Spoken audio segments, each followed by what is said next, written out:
Education is power.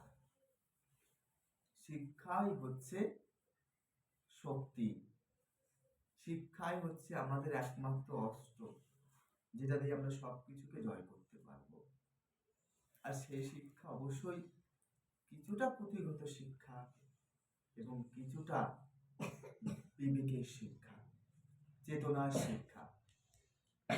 পড়াশোনা আমরা প্রত্যেকেই করি, কিন্তু পড়াশোনার মূল ফোকাস আমাদের প্রত্যেকেরই থাকে ভালো নাম্বার, ভালো ডিগ্রি, ভালো কলেজ, ভালো ইউনিভার্সিটি। অবশ্যই এগুলো দরকার, আমি বলছি না দরকার নয়, এগুলোর পাশাপাশি দরকার তোমার মধ্যে চেতনার বিকাশ।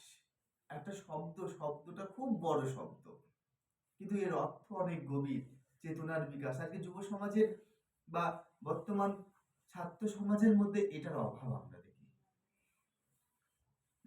এটার অভাব আমরা দেখি, যে চেতনার বিকাশ।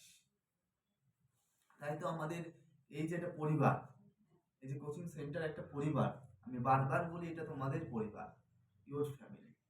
তোমরা যেমন নিজেদের পরিবারটাকে ভালোবাসো, যত্ন নাও,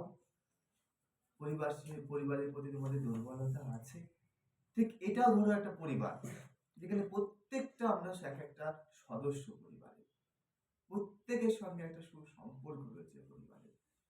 তাই এই পরিবারটার থেকে যাতে আমরা চেষ্টা করব, যে নামটাও দেখো পরিবারটার কি, বিবেক চেতনা।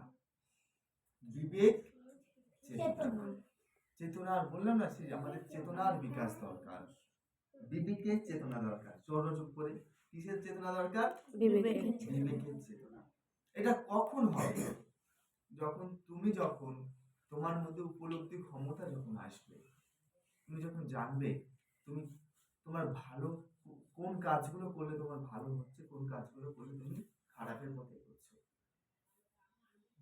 দেখো আজকের যে সমাজে আমরা যে একবিংশ শতাব্দী, তাই তো একবিংশ শতাব্দী 2025 দাঁড়িয়ে 2025 দাঁড়িয়ে এই প্রজন্মের ছেলে মেয়েদের দিকে আমরা যদি তাকাই, তাহলে তাদের কাছে আজকে আইকন হচ্ছে বিভিন্ন সোশ্যাল মিডিয়ার বিভিন্ন রকম ইউটিউবার থেকে শুরু করে বিভিন্ন রকম, আমি কারো সমালোচনা করছি না, আজকের প্রজন্মের আইকন, আজকের প্রজন্মের আদর্শ হচ্ছে বিভিন্ন সোশ্যাল মিডিয়ায় থাকা বিভিন্ন ইউটিউবার থেকে, সোশ্যাল মিডিয়ায় থাকা বিভিন্ন আর্টিস্ট, নায়ক নায়িকা, এরা হচ্ছে তাদের আইকন।